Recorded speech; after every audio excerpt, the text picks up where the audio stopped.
In today's video, we're talking about enhancing visual impact in your landscape photography using Photoshop.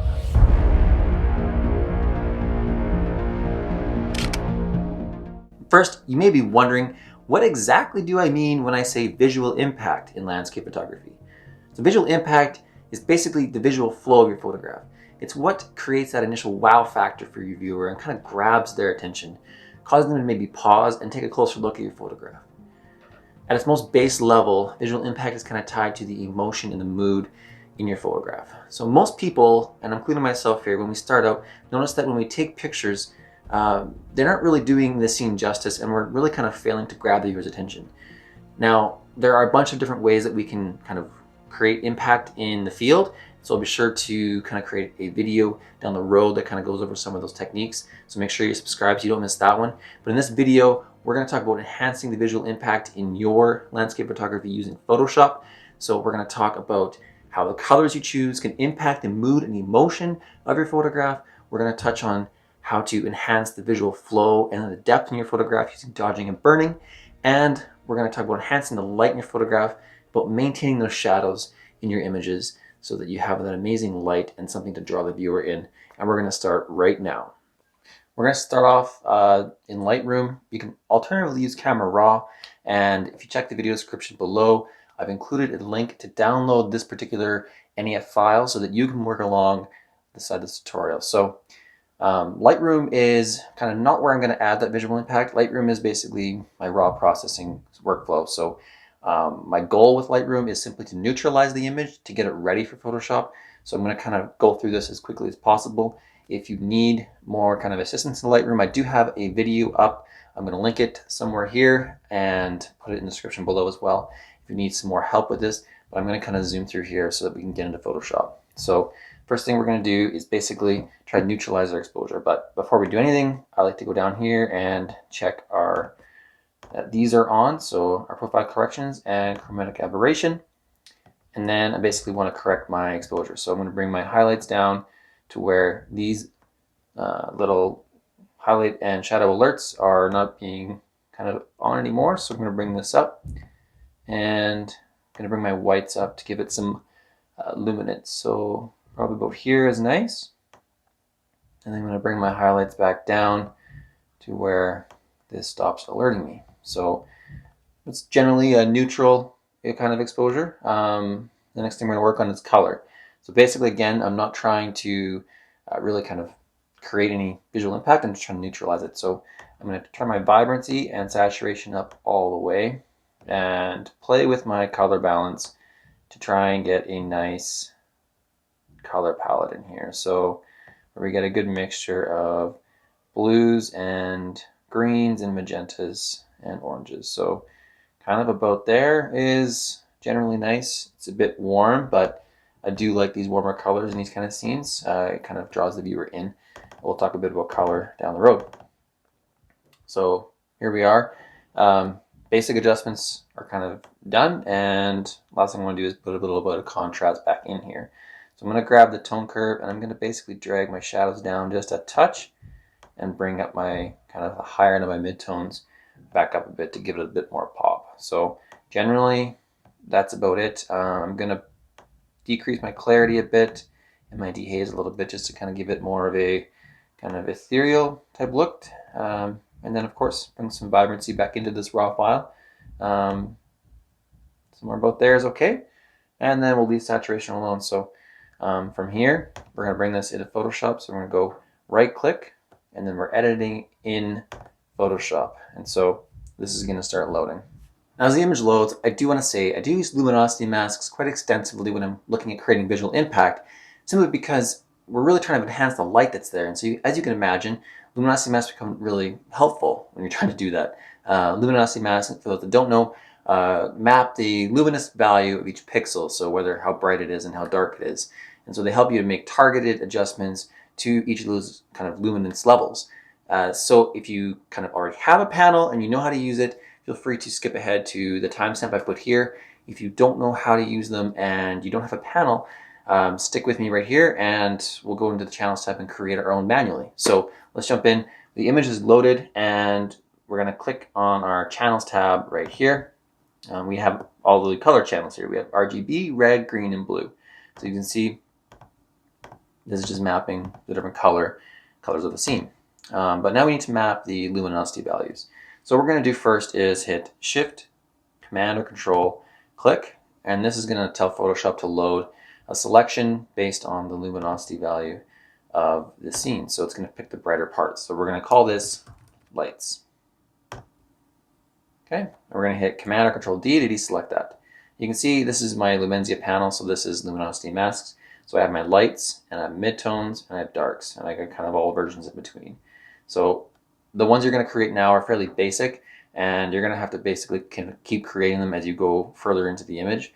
So a panel is really nice because it just kind of resets every single time. But for those that don't want to buy a panel or can afford it or whatever it is, this manual way to do it works as well. So we have our lights masks. Now we need to create a midtone and dark. So we're going to go ahead and click this, drag it down to the copy, and then we have a lights copy. And then we're going to invert this, which is going to basically invert our mask and create a darks mask. So we're going to hit Command or Control I, and that's going to invert that to make it a darks. So we have our lights and we have our darks. And we're not going to need to rename this darks. And last thing we need to do is create a midtones mask. So what we're going to do is go back up here, click the RGB channel, and then we're going to hit Command or Control A, which is going to make a selection of that entire canvas. And we're going to remove the lights and the darks from the selection, which is going to leave us with our midtones. So we're going to hit Alt Command, and we're going to click on the lights, and we're going to click on the darks. And we're just going to accept this message. So now we have a selection of midtones. So we're going to go to Select again, and Save Selection, and we're going to go midtones. Okay, so now if I go down here, I have a lights mask, I have a darks mask, and I have a midtones mask. And so if from here on out I'm going to be using my masks up here, and if you find that this mask doesn't quite match what I have going up here, for example, this would be my midtones 3 mask of this image. That's what it looks like compared to what we have going on here. So if you needed to, I'm just going to remove that selection. If you're making adjustments to this and I needed to say, change my mask, sorry about this.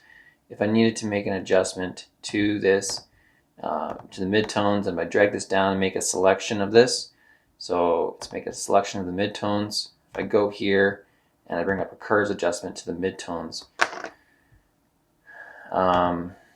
oops, where are we at here? Okay, so if I click on my mask, if I alt click on it, it's going to bring up that mask, and if I hit Command or Control L, that's going to bring up a levels adjustment, and I can make adjustments to my mask based on just kind of dragging this slider along. So I can change the midtones here, I can bring up my brights if I wanted to do that. So you can change the kind of value of each of these masks just using a quick levels adjustment on each. So then you can kind of match closely what I've got going on up here. So now a couple of quick things. Obviously this photo lacks impact at all. It's 2 HDR, high dynamic range, kind of circa to year 2010, whatever that kind of fad went through. Anyways, there's no real kind of light that's drawing the viewer in. There's too much shadow detail, so the eye just bounces around and doesn't really know where to land. So the idea, the goal of this photograph, I'm going to throw the finished photo up right now, is to really enhance the light that's in the photograph and to move the viewer in towards the center of that frame where that light is coming in the background, and to kind of push away the viewer in the shadows so that they're really drawn towards those light parts of the scene. We use that one of two ways. Number one is to really brighten up and kind of warm up those highlights. So warmer colors are going to draw people in, and they're always going to be drawn to those brighter parts of the scene. So if you warm those up and brighten them, they're really going to be drawn into those parts. And then we're going to do that again by darkening the shadows a little bit so that they become a bit darker, and we're also going to add a bit of cool tones into those shadows to push the viewer away. So cooler tones are going to push the viewer away, brighter tones are going to kind of draw them in. So we're going to do a bit of both here. So first things first, we're going to add a bit of mid-tone contrast. And the reason I use mid-tone contrast instead of general kind of global contrast is just because I don't want to move my histogram too far to the left or too far to the right to crush those blacks and blow out the highlights. I want to basically stretch it out over the center so those midtones get pushed to the right and the left. So first things first, we're going to grab a midtones mask, make a selection of that, and open a curve adjustment. And just basically add a nice little S curve into my midtones. Okay, and then we're going to stretch that curve out. So what I want to do is grab another midtones mask and build that on top of the other one, and we're going to stretch the curve basically by pushing it upwards, which is going to be a bit more luminance in my midtones. Okay, and we want to make sure we don't go too far. We don't want these brighter parts really kind of blowing out, so don't go too far with these adjustments. Okay, and we have, from here, we need to really kind of enhance the brighter parts of the scene. So what we're going to do is grab a new layer, and we're going to go in our color picker here, and just kind of pick a nice gold color. I'm already kind of in the golds. A nice warm tone, something that's going to bring the viewer towards it, so something nice and warm and nice and cheerful. So we're going to pick this. The further right you get, the more saturated you are. For the left, the less saturated you're going to get. So we're going to try and make sure that we're fairly saturated in this first go. We're going to hit G, bring up our gradient tool, we're going to go to radial, turn our opacity down to about 50%. Okay, and let's back out a bit. So our light source is up here, and we're basically going to gradient tool from that source. So we get a nice gold color that's going to kind of wash over the full scene. I do want a bit over here because there is that brighter part over there. Okay, go back in here and bring it over to the left a bit more where we get a bit brighter and a little less saturated. So as we come in from that light source, we're going to basically make it a bit brighter and a bit less saturated. So I'm going to keep going on this, making sure that as we get closer to that light source, we get closer and closer to that big bright light. So let's bring this down. Okay, now this looks awful. So we need to do a couple things here. First, we need to play with the blend mode to make sure that that's the correct blend mode. So we can either choose the lighten, screen, or kind of overlay, soft light. So depending on what you like best, any of those will kind of work. If you just want to add the color, you can use linear dodge. Either way, first thing first, we need to put a lights mask on here. And this is where the power of Luminosity Masks really comes in handy, because you can target those different luminous values that you want to target. So here we want just the brighter parts to be affected. So we're going to grab a lights mask and turn that mask on. So now you see that that's affected only the brighter parts of our scene. If I turn this off and on, you can see it's just affected those parts. So I'm going to go in here and just go through to see which one I want. In my mind, this is the best one just because I want to bring that color into just those kind of brighter parts. So I could even go in here would be nice as well. It kind of gives you the same effect. So if I zoom in here, you're going to see by doing that, I've lost no detail. I've simply added a warm tone in here. Okay. So the next thing I want to do is basically brighten up that, kind of create a bit more of a glow around those brighter parts. So similar sort of thing. I'm going to be in here, and I want this nice gold color, but now I'm going to basically darken it a bit, make it a bit more saturated. So I'm still in my radial gradient here. I'm going to draw this down and really kind of make sure that I've got lots of nice yellow happening in here. Turn that off, and I'm going to grab a bit more of a kind of punchy lights mask so that I'm really just affecting those really brighter tones, and make a selection of that, and then I'm going to throw a mask on this layer. So in normal mode, obviously it doesn't look great, but we can go lighten, screen, color dodge. In this case though, I'm going to keep it in normal, but I'm going to just draw that in ever so slightly so that we get that nice kind of warm tone coming in from the top of the frame.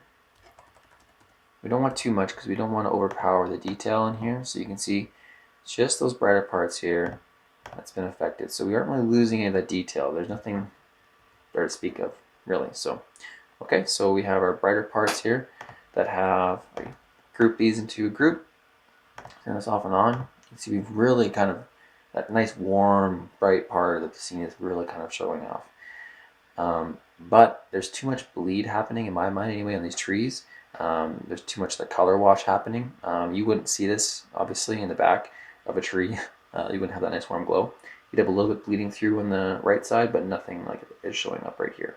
And it's a bit weird because there's this much color coming in, and this tree don't have any. So what we're going to do first is we're going to mask that out. So I want to put a mask on here, just a blank mask, and I'm going to turn this off so we can grab a mask based on our image and grab a darks, probably a darks 4. Make a selection there. And so once the selection is loaded, I'm going to grab a brush, make sure I'm fairly low, oops, turn this back on, and I'm going to paint this adjustment out of certain areas just by being on a black brush. So I'm going to paint this out right here so that that tree is getting less of that effect. So if I go alt click, you can see what it's doing. Just painting that selection in wherever that black is showing up. So I want to make sure all my trees are get less and less of that color happening. That one doesn't look too bad. Okay. So make sure we have that all erased. Okay, so now if I go like this, you can see it's just that really kind of bright part that's going to get that. Our trees are going to maintain a bit of that dimension. So if I go in here and just paint those out a bit. Okay, so now that that's looking nice, deselect that. Okay, and I want to enhance the lines that are coming up towards that light so that the viewer is really kind of drawn towards the center of that frame. So what I'm going to do is a similar sort of thing. Grab a blank layer. In this case, I'm going to go to soft light. And I'm going to pick a brighter yellow. This time I'm going to hit G for gradient and then reflected gradient. And I'm going to move this, create a nice line. It's going to bring me towards that center. Now we don't have to be too worried about the line that we're creating. We're just trying to make it close, so we really brighten up that line as it comes in. So what we're going to do is turn it off and grab a light midtones mask. You can see that we need a nice selection of that brighter part. We're going to go select, and we're going to add the mask to that layer. So you see what we've managed to do is really kind of brighten up that part. What we're going to do though is, if you notice, turn this off and on. I'm bringing that adjustment back into here, and I just want to keep it below the tree. So I'm going to go here, grab my gradient again, move over to normal gradient, up to 100, make sure I'm in black here, and erase that adjustment from the top part of my frame. Okay. If I hit Command J, I'm going to copy that layer and I've enhanced that even more. If I need to make it even stronger, I'm going to go overlay. I can even brighten it up a bit. Generally, I'm going to keep this one on overlay. So you can see we really kind of enhance the light in our scene to move us towards the center of that frame without even touching the shadows. So the next thing we need to do though is kind of darken the shadows so that the eye is more drawn towards the center. So I'm going to grab a dark mid-tone mask and make a selection. If you're in the channels mode, the manually created mask, you go to the darks and play with the mid-tone bar in levels adjustment. And I'm basically going to bring this down a bit so that we have less kind of light coming into the frame. You can even bring the bright parts back up a bit. Okay, if I turn this off and on, you can see we've created quite a bit of punch. Although we've lost quite a bit of that atmosphere that's happening back here.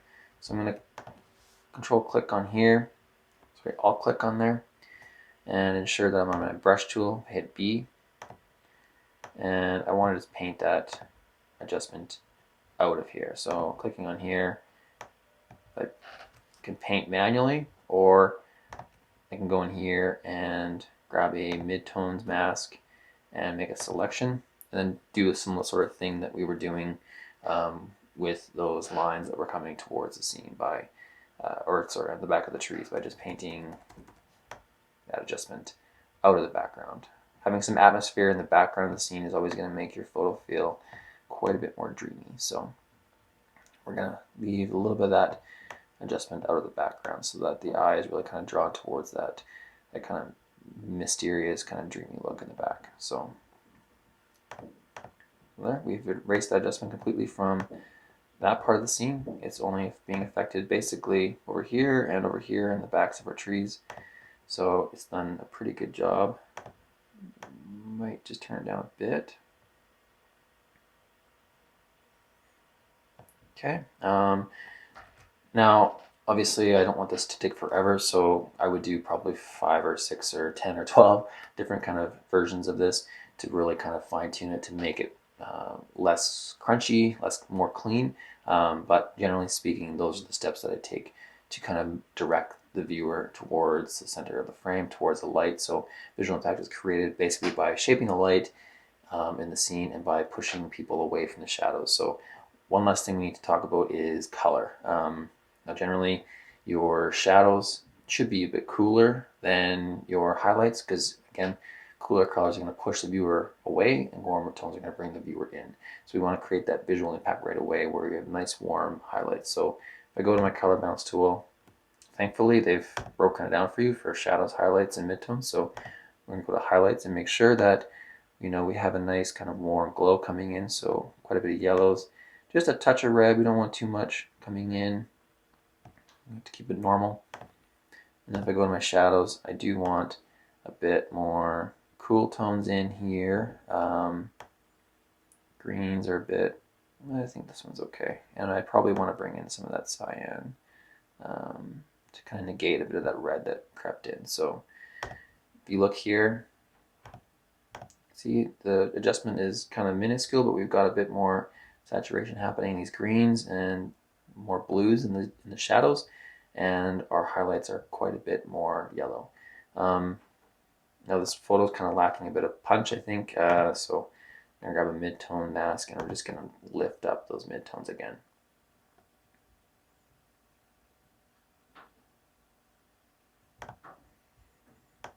Okay, so let's bring those up. And we might have gone too far with our darks, so we're going to bring up a dark mask and just raise those a little bit so that we don't have so much contrast. Keep it a bit cleaner, keep it a bit more ethereal.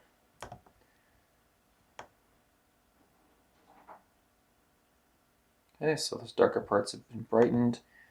Generally speaking, this isn't looking too bad. We definitely have a lot more movement towards the center of the frame, and if you go ahead and drag all the way down, put all this in a group, you can see we've made a huge difference in terms of the feeling and the mood and the emotion of this photograph.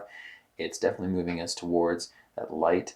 The viewer's drawn right to the middle fairly quickly, and there's enough contrast in the back of these trees that they act as kind of visual interest for the viewer. So again, off, a lot going on, fairly high HDR scene, and on, the viewer is drawn right towards the middle. So again, generally speaking, this is not something that takes this long. It's going to take me about an hour or so to actually do all these adjustments to bring it towards something more like this. This is a finished photo that you're looking at. This is kind of after quite a few different adjustments to really kind of enhance the scene. You can see it looks much cleaner, way less contrasty and crunchy, but you still end up with that same dimensionality that you achieved in the photo that you guys just worked on. So I hope you guys found this video helpful. Make sure you subscribe so that you don't miss any of the future ones. And until the next one, guys, thank you so much for watching. Cheers.